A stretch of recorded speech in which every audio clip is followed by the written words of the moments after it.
হঠাৎ করে এনসিপিতে ভাটা লেগেছে। কেন সেই উচ্ছ্বাসিত জোয়ার এখন ভাটায় পরিণত হচ্ছে, সেটাই বাংলাদেশের জনমনের প্রশ্ন। সাধারণ শিক্ষার্থীদের ব্যানারে যখন বৈষম্য বিরোধী আন্দোলনের তোড়জোড় শুরু হয়েছিল বাংলাদেশে, সকল রাজনীতি মত পেশার মানুষরা সেখানে অংশগ্রহণ করে ফ্যাসিবাদী শেখ হাসিনা থেকে মুক্ত হয়েছিল বাংলাদেশ।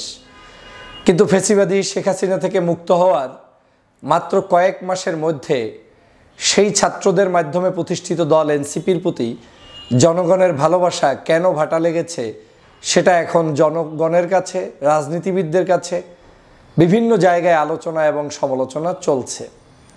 সাম্প্রতিক সময়ে এনসিপি দু একটি সমাবেশ করেছে। সেই সমাবেশগুলোতে একেবারে বলা বাহুল্য যে হাতে গোনা কয়েকজন মানুষ উপস্থিত হয়েছে এবং সেই মানুষগুলোর সংখ্যা ছিল কারো মতে 50 জন, কারো মতে 60 জন, কারো মতে 20-25 জন।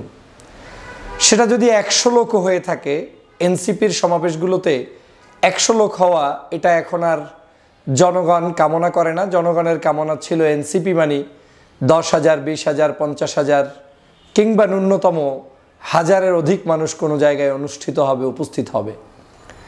কি কারণে এনসিপিতে এখন এই ভাটাটা লেগেছে সেটা এনসিপি যেমন ধরতে পারছে না, কিন্তু সাধারণ জনগণ কিন্তু সেটাকে ধরে ফেলেছে।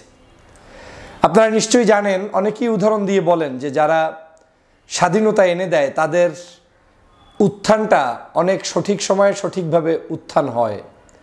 যেমন শহীদ রাষ্ট্রপতি জিয়াউর রহমান 1975 সালের পট পরিবর্তনের পরে বাংলাদেশের সর্বোচ্চ জনপ্রিয় ব্যক্তি এবং শাসকে রূপান্তরিত হয়েছিলেন। কিন্তু তিনি কোন টেকনিকে হয়েছিলেন এটা আমাদের নতুন প্রজন্মের ভাইদের অনেকের কাছে হয়তো অজানা।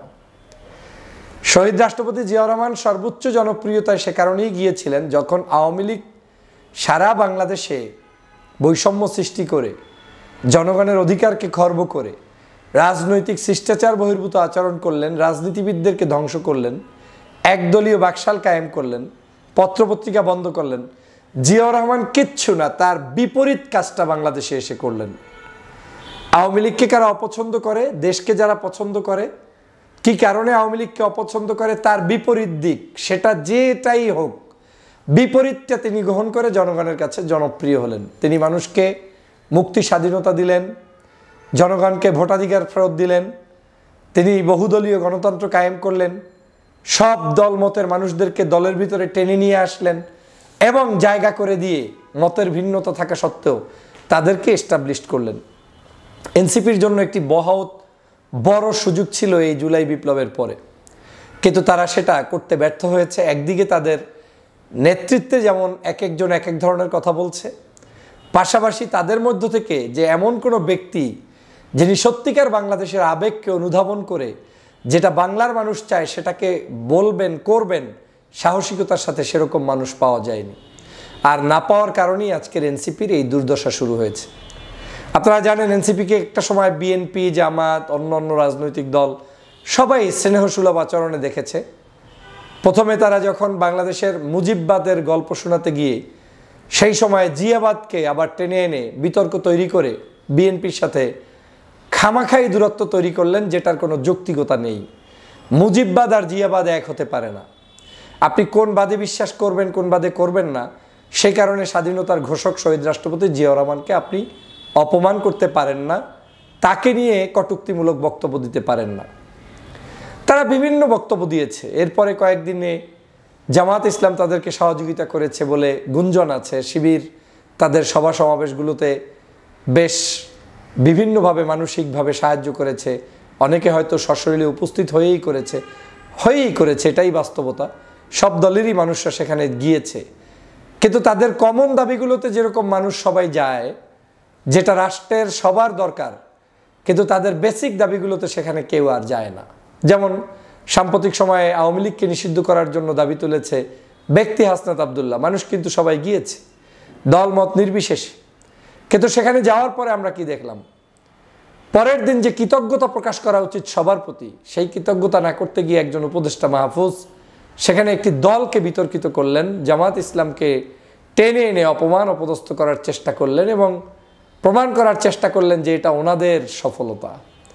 সে কারণেই গতকালকের না পরশু তাদের এই যে সমাবেশ হলো আপনার নির্বাচন কমিশন অফিসের সামনে, 50 থেকে 60 জন মানুষ গুণে একেবারে ডেডিকেটেড মানুষ পাবেন না। এর কারণ হচ্ছে তারা সকলের কাছে বিশ্বস্ততা হারিয়ে ফেলেছে। তারা জামাত ইসলামের কাছে হারিয়ে ফেলেছে, বিএনপির সাথে হারিয়ে ফেলেছে।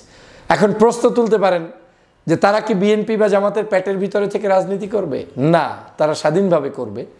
কিন্তু জনগণের কাছে বিশ্বস্ততা অর্জনের জন্য যে থট, যে চিন্তা, যে ভীষণ মিশন দরকার, তারা সেটা ক্লিয়ার করে দিতে পারেনি। আমি বারবার বলেছি, এদেশে বামতান্ত্রিক, একটু বাম ঘেঁষা, একটু অতিরিক্ত উদার পন্থা করে আপনি রাজনীতি করে টিকে থাকতে পারবেন না। এদেশের ধর্মীয় মূল্যবোধ, ইসলামী মূল্যবোধ, জনগণের মূল্যবোধ এবং বৈষম্যহীন একটি বাংলাদেশ গঠনের প্রত্যয়ের সমন্বয়ই আপনাকে আগাতে হবে। আপনি এর মধ্যে উপরের দুইটা বাদ দিয়ে শুধু একটা নিয়ে নাচবেন, আপনার সাথে কাউকে পাবেন না, হালে বাতাস পাবেন না। আর আপনি একত্রে অতি চালাকি করতে গিয়ে সবার কাছে শত্রু হয়ে আপনি প্রতিষ্ঠিতও হতে পারবেন না। এটা বাংলাদেশ। এ বাংলাদেশের রাজনীতিতে টিকে থাকতে হলে আপনাকে one by one, day by day, slow মোশনে আপনাকে এগিয়ে এসে জনগণের আস্থা অর্জন করে এমন কিছু দৃষ্টান্ত স্থাপন করতে হবে যেটা করলে আপনি সফল হবেন। এই এনসিপি কেন সফল হবে না এর আর একটা উদাহরণ দেয়। যেমন আমাদের দুজন উপদেষ্টা দায়িত্বে আছেন, তারা এমন কোনো কারিশমেটিক লিডারশিপ দেখাতে পারেন নাই যেটা এক্সাম্পল হিসাবে ব্যবহার করে আগামীর বাংলাদেশ বিনির্মাণের জন্য তারা জনগণের কাছে উপস্থাপিত হতে পারবে। আপনারা নিশ্চয়ই নাম শুনেছেন রাজিব তাইয়িপ এরদোগান, আপনার তুরস্কের প্রেসিডেন্ট। তিনি একসময় মেয়র ছিলেন, এমপি ছিলেন, বিরোধী দলের নেতা ছিলেন, প্রধানমন্ত্রী ছিলেন, প্রেসিডেন্ট হয়েছেন। তিনি এক একটা দায়িত্বে এসে কাজগুলো এমনভাবে করেছেন যেই কাজটা যুগান্তকারী হয়েছে, জনবান্ধব হয়েছে, জনগণের আস্থা তিনি অর্জন করেছেন। সব লিডারদের ক্ষেত্রে একই চরিত্র আপনি দেখতে পারবেন। বৈষম্য বিরোধী আন্দোলনের সবচেয়ে বড় বিজয় হলো শেখ হাসিনাকে বিতাড়িত করতে তাদের সহযোগিতা করা। কিন্তু তারা সেই ঐক্য কি ধরে রাখতে পেরেছে? তারা কি সেই 5ই আগস্টের পরে সকল দলমতের মানুষদেরকে কাছে টানতে পেরেছে? তারা কি সেই শ্রদ্ধা রেখে সিনিয়র রাজনীতিবিদদের সাথে কথা বলতে পেরেছে? তারা কি বাংলাদেশের যেই মানুষগুলো 5ই আগস্ট সংগঠিত করতে জীবন বিলিয়ে দিয়েছে তাদের হৃদয়ের ভিতরে লুকানো কথাগুলোকে বুঝার জন্য দক্ষতা অর্জন করতে পেরেছে? পারেননি। আপনি মনে করেন এই যে মানুষগুলা শহীদ হলো, এরা কি মামুবাড়ির আবদার যে মন চাইলো আর শহীদ হলো? না, কেউ এমনও শহীদ হয়েছে যে তিনি তার জন্য এটাকে জিহাদ মনে করেছেন। ধর্মীয় রীতিনীতির মাধ্যমে তিনি এটাকে জান্নাতের যাওয়ার জন্য একটি সুঘ্রাণ মনে করেছেন, দায়িত্ব মনে করেছেন। কে কোন ভাষায় মনে করেছেন সেটা সেই জানে। কিন্তু এটা আমার উপলব্ধি থেকে বলছি, কোনো আন্দোলন সফল হয় না যে আন্দোলনে আবেগ এবং একটি আকর্ষণ না থাকে, সে আন্দোলন হয় না। জুলাই বিপ্লবে সেই আকর্ষণটা ছিল, মায়েরা পর্যন্ত তার সন্তানদেরকে রাস্তায় নামিয়ে দিয়েছিল শুধু ওই আবেগ। কিন্তু আপনারা সেই আবেগকে সম্মান দিতে পারেননি। আপনারা যদি 13 সালের সেই শাহবাগের ইমরানের চরিত্র দিয়েই দেশ গঠনে এগিয়ে যেতে চান তাহলে ভুল করবেন। ইমরানরা হারিয়ে যায়, কিন্তু এদেশে ওই যাদেরকে ফাঁসি দিয়েছে তারা কিন্তু কেউ হারিয়ে যায়নি। আমি কি কারণে আপনাদের এই সমস্যাগুলো হচ্ছে সেটার কয়েকটি উদাহরণ আপনারা দেখেন, যে তারা বাংলাদেশের রাজনীতিতে উঠতে চান। আপনি যখন আরেকজনের দুর্নীতির বিরুদ্ধে বলছেন, অন্যায়ের বিরুদ্ধে বলছেন, তখন আপনার দুর্নীতি এবং অন্যায়ের ব্যাপারে আপনার সচেষ্ট কতটা কঠোর থাকা উচিত ছিল। এনসিপি তো এখন পর্যন্ত ক্ষমতাই যায় নাই, যাওয়ার আগেই তাদের অবস্থা এরকম যে তারা এখন থানায় চলে যায় কোনো একজন অভিযুক্ত ব্যক্তিকে ছাড়িয়ে আনার জন্য। তারা এখন চাইলেই কোনো একজনকে আক্রমণ করে বসে, টেন্ডারে যেতে বসে। তাহলে আপনি যেই সকল রাজনৈতিক দলকে দোষারোপ করছেন যে যারা লুট করেছে, বিভিন্নভাবে টাকা পয়সা মেরে খাচ্ছে, চাঁদাবাজি করছে, অনেক পুরাতন দলগুলো সম্পর্কে এই মন্তব্য করছেন। কিন্তু আপনি পুরাতন হওয়ার আগেই যে স্থাপন করছেন, জনগণ আপনাকে কি কারণে বিশ্বাস করবে? আপনার একটি অনুষ্ঠান করতে গেলে আপনাদের কি বলে, দল ওপেনিংয়ের দিন আপনারা হাজার হাজার যে মানুষ নিয়ে এসেছেন এবং সেখানে যে টাকা পয়সা খরচ করেছেন, আয়ের উৎস কি ব্যয়ের উৎস কি দেখাতে পারেন নাই। বলেছেন বলা যাবে না, বলবেন না, তো সবাই তো বলে না, এটা আপনার দোষ না। কিন্তু আপনি এক্সাম্পল কি সৃষ্টি করলেন? পারলেন না। বৈষম্য সৃষ্টি করছেন রাজনীতিবিদদের ভাষায়। আপনারা যখন রাজনীতিবিদরা অন্য দল যখন কথা বলছে তখন আপনাদের দলেরই উপদেষ্টারা বিভিন্ন জায়গায় কাদা ছড়াছড়ি করছে, তাহলে আপনার উপর মানুষের বিশ্বস্ততাটা থাকবে কোথায়? আপনারা যেই মানুষের আহ্বানে, ভালোবাসায় একটু হলেও জনগণের কাছে যেতে পেরেছেন, তার মধ্যে অন্যতম একটা কারণ ছিল শেখ হাসিনার বিদায়, এবং এই বিদায়ের সময় আপনাদেরকে সবাই সহযোগিতা করেছে, কিন্তু কাউকে আপনারা রিকগনাইজ করতে পারেন নাই, ব্যর্থতার পরিচয় দিয়েছেন। আমি যদি ওয়ান বাই ওয়ান বলি, বাংলাদেশে অনলাইনে যুদ্ধ করেছে বহু মানুষ। কয়জনকে এই সরকার বা এই বৈষম্য বিরোধী আন্দোলন স্মরণ করেছে? বিএনপি, জামাত, হেফাজত, চরমনায় যারা রাজপথে থেকে আন্দোলন করেছে তাদেরকে ডেকে কারা রিকগনাইজ করেছে? বরং তাদেরকে ছুঁড়ে ফেলে দেওয়ার একটা গভীর ষড়যন্ত্র আপনাদের প্রত্যেকটি বক্তব্যে অনুমেয়। আপনি নিজেই হিসাব করে মেলান যে শাহবাগে আওয়ামী লীগ বিরোধী আন্দোলনে এত দলগুলো আসলো, সবই ইসলামী দল বেশিরভাগ, কিন্তু আপনার গতকালকের নির্বাচন কমিশনের সামনে 20 জন মানুষ আসে না। কারণটা কি? এর কারণ হচ্ছে কমন ইস্যু, যেটা আমার ইস্যু। আমি হাসিনাকে দেখতে পারি না, আপনিও পারেন না। ওখানে আমি আমার প্রয়োজনে গিয়েছি, আপনার প্রয়োজনে না। আর আপনি যেটা আপনার প্রয়োজনে করছেন সেখানে এখন আর জনগণকে পাচ্ছেন না। রাজনীতিতে টিকে থাকার জন্য সবচেয়ে বড় যে হাতিয়ারটা, সেটা হচ্ছে আপনার ইনসাইড আউটসাইড পাবলিকের অনুধাবন করতে হবে। পাবলিক এত সহজ নয় যে যে কাউকে যে কোনো জায়গায় অ্যাকসেপ্ট করবে। আমি এনসিপির সফলতা চেয়ে সবচেয়ে বেশি অনলাইনে কথা বলেছি, বিগত দিনে বলেছি, এখনও বলছি, আজও যে সমালোচনা করছি এর পিছনে অন্যতম কারণ তাদেরকে শুধরে দাও। কেউ মনে মনে ভাববেন না যে আপনি তালগাছ হয়ে গেলেই আপনি অনেক কিছু করে ফেলবেন। বাংলাদেশের রাজনীতিতে অনেক কিছু করা এত সহজ নয়। শর্টকাট ওয়েতে রাজনীতি করলে শর্টকাট ওয়েতেই বিদায় নিতে হবে। আজ এই উপদেষ্টারা দৃষ্টান্ত স্থাপন করার মতো আকর্ষণ, চুম্বক কিছুই তৈরি করতে পারেন নাই।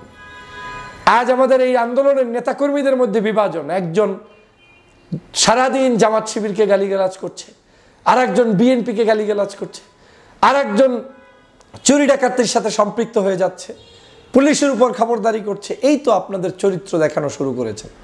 আমার কাছে মনে হচ্ছে আপনাদের প্রতি আবেদন, মায়া, ভালোবাসাটা জনগণের যেটা ছিল সেটা উঠে যাচ্ছে। এখনও সময় আছে। রাজনীতিতে ভুল হবে, শুদ্ধ হবে, ভালো মন্দ বিচার করেই পথ চলতে হবে। তবে আপনাদের এই পথ পাড়ি দিতে হলে আপনাদেরকে এখন থেকেই কঠোর এবং সঠিক সিদ্ধান্ত নিতে হবে। প্রথমত আমার পরামর্শ হচ্ছে আপনাদের বন্ধু চিনুন। কে আপনার মূলত আপনার পিছনে সবচাইতে বেশি নিরাপদ এবং কারা আপনাকে উত্থান ঘটাতে সবচেয়ে বেশি সহযোগিতা করবে, তাদেরকে সবার আগে চিনুন। তারপরে যারা এই দেশের জন্য লড়াই করছে প্রত্যেককে রিকগনাইজ করুন, তাদেরকে সহযোগিতা করুন, তাদের সাথে থাকুন, সম্মান করুন, বড়কে শ্রদ্ধা করুন, ছোটকে স্নেহ করুন, এবং মুখে যা ইচ্ছা তাই আসে আর সংবাদ সম্মেলনে বলে দিন, কিন্তু বাস্তবতার নিরিখে পথ চলুন। আদতে আপনার মানুষ হওয়ার মতো যোগ্যতা এই সংগঠনে আছে কিনা সেটা ভেবে চিন্তে কাজ করুন।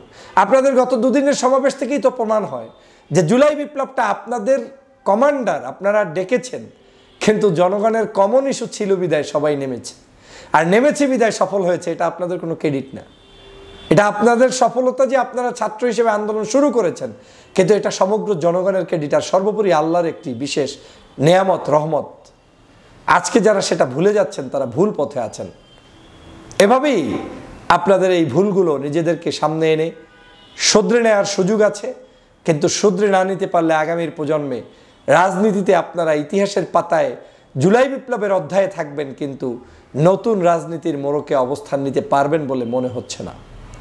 অতএব আমাদের এই এনসিপির আবেদন যে কমে যাচ্ছে, এই আবেদনকে কমে যাওয়ার জন্য যে সকল ত্রুটি বিচ্যুতি সামনে এসেছে সেটা তারা যেমন সংস্কার করবে, পাশাপাশি আমরাও সহনশীল হয়ে দেশকে এগিয়ে নেওয়া যাওয়ার প্রত্যয়ে সবাই মিলে অগ্রসনী ভূমিকা পালন করি, সেই প্রত্যাশা ব্যক্ত করছি। আল্লাহ হাফেজ।